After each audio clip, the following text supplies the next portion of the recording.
India கூட்டணியின் தலைவராக முதலமைச்சர் மு க ஸ்டாலினை நியமிக்கலாம் என்ற காங்கிரஸ் மூத்த தலைவர் மணிசங்கர் ஐயரின் கருத்துக்கு திருமாவளவன், சீமான், கார்த்தி சிதம்பரம் ஆகியோர் வரவேற்பு தெரிவித்துள்ளனர். மணிசங்கர் ஐயர் தமிழ்நாடு முதலமைச்சரை இந்தியா கூட்டணியோட ஒருங்கிணைப்பாளராக தேர்வு செய்யணும்னு 2 நாட்களுக்கு சொல்லியிருக்காங்க. எப்படி பார்க்க? ஒரு நல்ல கோரிக்கை. அவர் முன்மொழிந்ததை நான் வழிமொழிகிறேன். அவங்க கூட்டணியில் இருக்கிறதே வலுவாக இருக்கிறது அவர் தான். 40 நாடாளுமன்ற உறுப்பினர் வச்சிருக்காரு. அவங்களுக்கே 10 உறுப்பினரை கொடுத்துருக்கிறார்.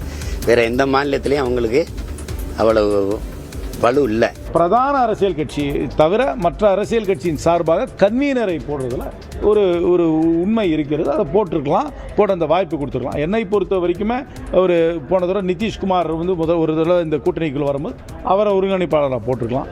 இல்லாட்டி அதுக்கப்புறம் மமதா பானர்ஜியை போட்டிருக்கலாம், இல்லைனாக்கா உத்தவ் தாக்கரேயை போட்டிருக்கலாம், இல்லைனாக்கா திரு ஸ்டாலின் அவர்களை போட்டிருக்கலாம். முதலமைச்சர்களாக இருந்த மற்றவர்களை போட்டிருக்கலாம். ஒரு ரொட்டேஷன் பேசிஸ்லையும் போட்டிருக்கலாம். நான் கேட்குற கேள்வி அதுக்கு ஐயா எடப்பாடி பழனிசாமி என்ன பண்ணுச்சு?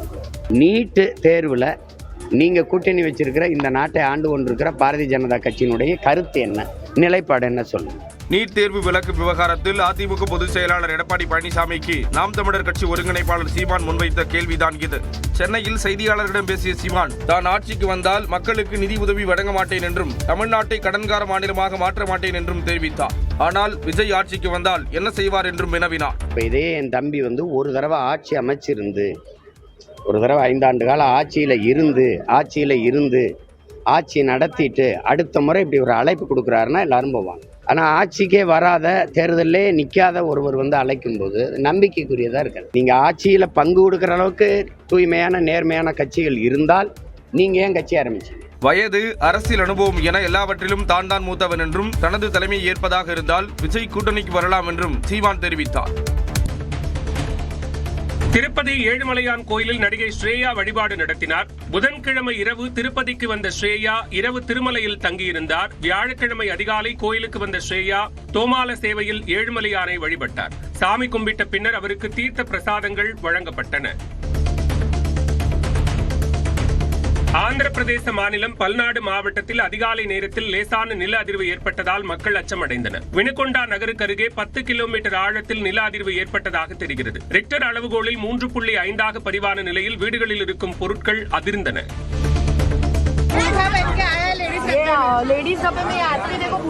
மும்பை புறநகர் ரயிலில் பெண்களுக்கான பெட்டியில் புர்கா அணிந்து பயணித்த நபரை ரயில்வே காவலர்கள் கைது செய்தனர். மும்பையில் சத்ரபதி சிவாஜி மகாராஜ் ரயில் நிலையம் நோக்கி சென்ற புறநகர் ரயிலில் பெண்களுக்கான பெட்டியில் புர்கா அணிந்து கொண்டு ஆண் ஒருவர் பயணித்துள்ளார். அப்போது அதனை கண்டுபிடித்த பெண் பயணிகள் கேள்வி எழுப்பியதும் அவர் ஓடும் ரயிலில் இருந்து குதித்து தப்பித்தார். இது தொடர்பாக விசாரித்து வந்த ரயில்வே காவலர்கள் நாசிக்கைச் சேர்ந்த ஷேக் அல்தாப் ஹுசைன் என்பவரை கைது செய்தனர். டெல்லியில் நடைபெற்று வரும் ஏஐ இம்பாக்ட் மாநாட்டில் குழு புகைப்படத்தின் போது ஓபன் ஏஐ சிஇஓ சாம் ஆல்ட்மேன் மற்றும் ஆந்த்ரோபிக் சிஇஓ டாரியோ அமோடி ஆகியோர் கைகள் கோர்ப்பதை தவிர்த்த காட்சி இணையத்தில் வேகமாக பரவி வருகிறது. டெல்லி பாரத் மண்டபத்தில் ஏஐ உச்சி மாநாடு கடந்த 16ஆம் தேதி தொடங்கி நடைபெற்று வருகிறது. இந்நிலையில் இதில் கலந்து கொண்ட பன்னாட்டு நிறுவனங்களின் சிஇஓக்களுடன் பிரதமர் மோடி குழு புகைப்படம் எடுத்தார். அப்போது ஓபன் ஏஐ சிஇஓ சாம் ஆல்ட்மேன் மற்றும் ஆந்த்ரோபிக் சிஇஓ டாரியோ அமோடி ஆகியோர் கைகளை கோர்க்கவோ கை குலுக்கவோ செய்யாமல் தவிர்த்தனர்.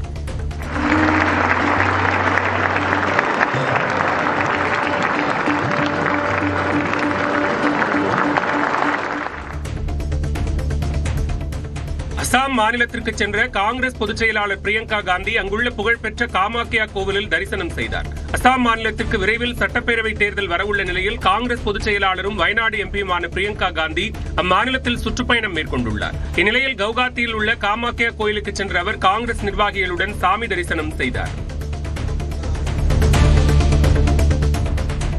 அமெரிக்காவில் தாயுடன் நடந்து சென்ற குழந்தைகள் மீது அதிவேகமாக வந்த கார் மோதிய காட்சிகள் வெளியாகியுள்ளன. நியூ ஜெர்சி மாகாணத்தில் பெண் ஒருவர் தனது 2 குழந்தைகளுடன் சாலையில் நடந்து சென்றார். அப்போது அந்த வழியாக அதிவேகமாக வந்த கார் அவர் மீதும் அவரது குழந்தைகள் மீது மோதியது. இந்த சம்பவத்தின் காட்சிகள் வெளியான நிலையில் மது போதையில் காரை ஓட்டி வந்தவர் கைது செய்யப்பட்டார்.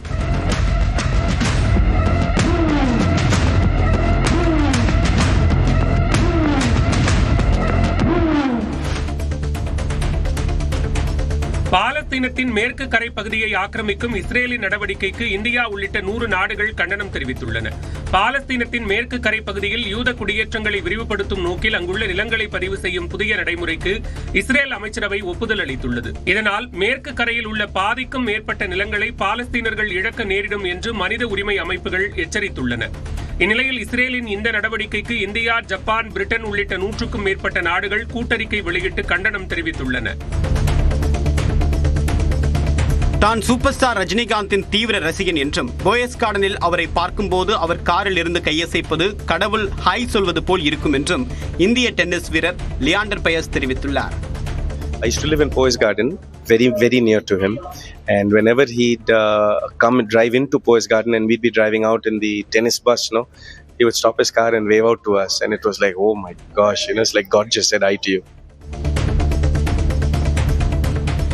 பெங்களூருவில் பக்கவாதத்தால் பாதிக்கப்பட்ட கணவருக்கு அருகே மனைவி சடலமாக கிடந்த நிலையில் நகைக்காக அவரை கொலை செய்தவர் கைது செய்யப்பட்டார். நீலமங்கலா பகுதியில் ஷோபா என்பவர் பக்கவாத நோயால் பாதிக்கப்பட்ட தனது கணவருடன் வசித்து வந்தார். இந்நிலையில் அவரது வீட்டிற்குள் புகுந்த மர்ம நபர் ஷோபாவை கத்தியால் குத்தி கொலை செய்துவிட்டு அவர் அணிந்திருந்த நகைகளை திருடிச் சென்றார். பக்கவாதத்தால் பாதிக்கப்பட்ட கணவருக்கு அருகே ஷோபா சடலமாக கிடந்ததைக் கண்ட அக்கம் பக்கத்தினர் காவல்துறையினருக்கு தகவல் தெரிவித்தனர். இதையடுத்து அப்பகுதியில் இருந்த சிசிடிவி காட்சிகளை ஆய்வு செய்த காவலர்கள் கொலை செய்த சிவக்குமார் என்பவரை கைது செய்தனர். டெல்லியில் நடைபெற்று வரும் ஏஐ உச்சி மாநாட்டில் கூகுள் நிறுவனத்தின் தலைமை செயல் அதிகாரி சுந்தர் பிச்சை காஃபியை ருசித்து மகிழ்ந்தார். டெல்லி பாரத் மண்டபத்தில் ஏஐ உச்சி மாநாடு கடந்த 16ஆம் தேதி தொடங்கி நடைபெற்று வருகிறது. இதில் உலகின் முன்னணி நிறுவனங்களைச் சேர்ந்த தலைமை செயல் அதிகாரிகள் பங்கேற்றுள்ளனர். இந்த மாநாட்டில் பங்கேற்றுள்ள கூகுள் நிறுவனத்தின் தலைமை செயல் அதிகாரி சுந்தர் பிச்சை அரங்கினுள் அமைக்கப்பட்டிருந்த உணவகத்திற்கு சென்று மலபார் காஃபி கேட்டு அதனை பருகி மகிழ்ந்தார்.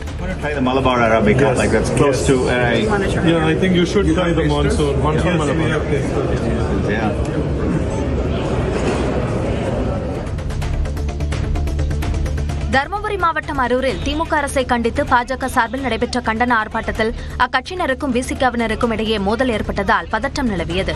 ஆர்ப்பாட்டத்தின் போது பேசிய தருமபுரி மாவட்ட பாஜக தலைவர் சரவணன், பட்டியலின மக்களுக்காக விசிக தலைவர் திருமாவளவன் எதுவும் செய்யவில்லை என்று கூறினார். இதற்கு எதிர்ப்பு தெரிவித்து விடுதலை சிறுத்தைகள் கட்சியினர் மறியலில் ஈடுபட்டனர். அப்போது பாஜகவினர் மற்றும் விசிகவினரிடையே வாக்குவாதம் ஏற்பட்டது.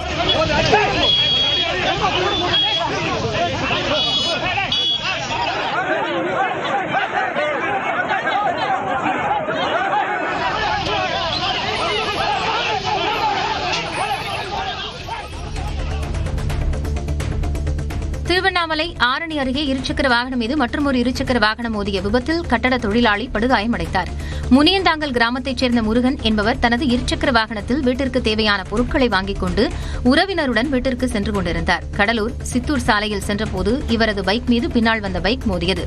இதில் 2 இருசக்கர வாகனங்களில் பயணித்த 4 பேரும் நிலை தடுமாறி கீழே விழுந்தனர். இது தொடர்பான சிசிடிவி காட்சி வெளியாகியுள்ளது. சென்னை உயர்நீதிமன்றத்திற்கு மின்னஞ்சல் மூலம் வெடிகுண்டு மிரட்டல் விடுக்கப்பட்ட சம்பவத்தால் பரபரப்பு ஏற்பட்டது. சைனட் நிரப்பிய 2 RDX குண்டுகள் நீதிமன்றத்தில் வெடிக்கும் என தலைமை பதிவாளருக்கு மின்னஞ்சல் மூலம் கொலை மிரட்டல் விடுக்கப்பட்டுள்ளது. இதனையடுத்து மோப்பநாய் மற்றும் வெடிகுண்டு கண்டறியும் கருவிகள் மூலம் நிபுணர்கள் நீதிமன்றத்தில் சோதனை நடத்தினர். அதன் முடிவில் வெடிகுண்டு மிரட்டல் புரளி என்பது தெரியவந்தது. சேலம் மாவட்டம் இளம்பிள்ளை அருகே ஆசிரியர் தற்கொலை வழக்கில் தேடப்பட்ட இளைஞர் கைது செய்யப்பட்டுள்ளார். சண்முகப்பிரியா என்ற ஆசிரியை கடந்த 17ஆம் தேதி தற்கொலை செய்து கொண்டார். இவரை கௌதம் என்பவர் தற்கொலைக்கு தூண்டியதாகவும் அவரை கைது செய்யும் வரையில் சண்முகப்பிரியாவின் சடலத்தை வாங்க மாட்டோம் என்றும் அவரது உறவினர்கள் தெரிவித்து வந்தனர். இந்நிலையில் கௌதமை கைது செய்துள்ள தனிப்படை காவலர்கள் அவரிடம் விசாரணை நடத்தி வருகின்றனர். சிவகங்கை ஊராட்சி ஒன்றிய அலுவலகத்திற்குள்ளேயே சேலை விற்பனை ஜரூராக நடைபெற்ற வீடியோ காட்சி வெளியாகியுள்ளது. திட்டப்பிரிவு அறைக்குள் சேலை வியாபாரி ஒருவர் கொண்டு வந்த சேலைகளை அங்கு பணியாற்றும் பெண் ஊழியர்கள் விரித்து பார்த்து வாங்கினர். கோரிக்கை மனுவுடன் வந்த மக்கள் அலுவலகத்திற்கு வெளியே காத்திருந்த நிலையில் ஊராட்சி ஒன்றிய அலுவலக பணியாளர்கள் சேலை வாங்குவதில் ஆர்வம் காட்டியதாக குற்றச்சாட்டு எழுந்துள்ளது. கோவை அருகே வெள்ளலூர் புறவழிச்சாலையில் மதுபான கடை திறக்க எதிர்ப்பு தெரிவித்து பொதுமக்கள் சாலை மறியலில் ஈடுபட்டனர். வெள்ளலூர் பேரூராட்சி தலைவர் மிருதாச்சலம் தலைமையில் கடையின் முன்பாக கிராம மக்கள் ஆர்ப்பாட்டத்தில் ஈடுபட்டனர். இதனால் அங்கு சிறிது நேரம் போக்குவரத்து நெரிசல் ஏற்பட்டது. தகவல் அறிந்து சென்ற காவலர்கள் பேச்சுவார்த்தை நடத்தியதை அடுத்து அனைவரும் கலைந்து சென்றனர். கிருஷ்ணகிரியில் தமிழக விவசாயிகள் சங்கம் சார்பில் மத்திய அரசை கண்டித்து ஆர்ப்பாட்டம் நடைபெற்றது. கிருஷ்ணகிரி ஆவின் ஒன்றியத்தின் முன்பாக தமிழக விவசாயிகள் சங்கம் மற்றும் தமிழக பால் உற்பத்தியாளர் சங்கத்தின் சார்பில் நடைபெற்ற ஆர்ப்பாட்டத்தில் ஏராளமானோர் கலந்து கொண்டனர். அமெரிக்காவிலிருந்து இந்தியாவிற்கு பால் இறக்குமதி செய்ய மத்திய அரசு அனுமதி அளித்திருப்பது கண்டிக்கத்தக்கது என்று விவசாயிகள் தெரிவித்தனர். செங்கல்பட்டு மாவட்டம் வேடந்தாங்கல் பறவைகள் சரணாலயத்திற்கு வந்த வெளிநாட்டு பறவைகள் சொந்த ஊருக்கு செல்ல தயாராகி வருகின்றன. ஆண்டுதோறும் அக்டோபர் மாதம் முதல் ஏப்ரல் மாதம் இறுதி வரை வேடந்தாங்கல் பறவைகள் சரணாலயத்தில் சீசன் களை கட்டும். இந்த ஆண்டு சீசன் சிறப்பாக அமைந்துள்ளதால் தற்போது வேடந்தாங்கலில் கூழைக்கடா, நீர்க்காகம், பாம்பு தாரா என 20க்கும் மேற்பட்ட இனங்களைச் சேர்ந்த 40,000க்கும் அதிகமான வெளிநாட்டு மற்றும் உள்நாட்டு பறவைகள் முகாமிட்டுள்ளன. வேலூர் மாவட்டம் குடியாத்தம் அருகே 10ஆம் வகுப்பு மாணவியை பாலியல் வன்கொடுமை செய்த இளைஞர் போக்சோ சட்டத்தில் கைது செய்யப்பட்டார். மாணவிக்கு கடந்த சில நாட்களாக உடல்நலம் பாதிக்கப்பட்டிருந்ததால் பெற்றோர் வேலூர் அரசு மருத்துவமனைக்கு அழைத்துச் சென்றனர். அப்போது மாணவி 4 மாதம் கர்ப்பமாக இருப்பது தெரியவந்தது. இதையடுத்து நடந்த விசாரணையில் உறவினரான 39 வயதான ஜெயபிரகாஷ் என்பவர் வன்கொடுமை செய்தது உறுதியானதால் அவர் கைது செய்யப்பட்டார்.